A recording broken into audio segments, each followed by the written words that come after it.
Hello বন্ধুরা, welcome back to my channel Priyanka lifestyle. তো বন্ধুরা, তোমরা বলো কেমন আছো? অনেকদিন পরে আমি তোমাদের সাথে ভিডিও করে আমি এমন করে ভয়েসে রেকর্ডে আমি তোমাদের সাথে কথা বলছি।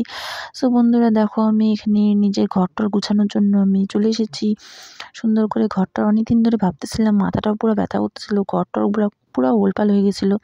সো আমি শুনেছি যে যদি মাথা মুথা ব্যথা করে বা শরীরটা যদি ভালো না লাগে, তাহলে একটু ঘর গোছালে নাকি ভালো লাগে মন টন, যাতে ঘর পরিষ্কার পরিষ্কার দেখলে নিজেরও মনটা ভালো লাগে।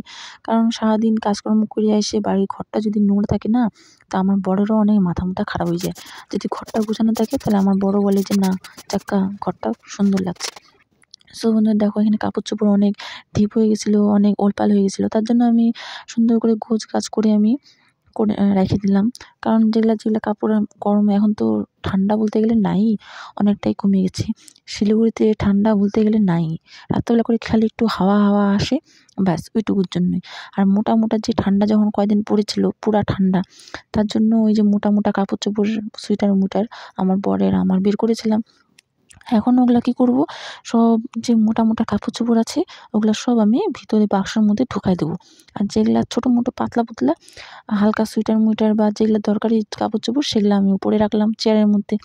যখন দরকার পড়বে নিয়ে নেওয়া যাবে। এই দেখো, খাটের নিচ টিচ পুরো নোংরা হয়ে গেছিলো, তার জন্য আমি পরিষ্কার করে খাটের নিচটি সুন্দর করে আমি ঘরটর ঝাঁট দিয়ে তারপরে আমি মুছবো। সো মুছার ভিডিওটা তোমাদের সাথে শেয়ার করি নাই, কারণ ভিডিওটা অনেক বড় হয়ে যাচ্ছিলো। তার জন্য আমি দেখো বাইরে টাইরে বারান্দা টারান্দা যত ছিল সব আমি পরিষ্কার করে নিলাম। সো বন্ধুরা, ভিডিওটি ভালো লাগলে লাইক কমেন্ট শেয়ার অবশ্যই করো। আর বিড়ালের গল্পটা আমি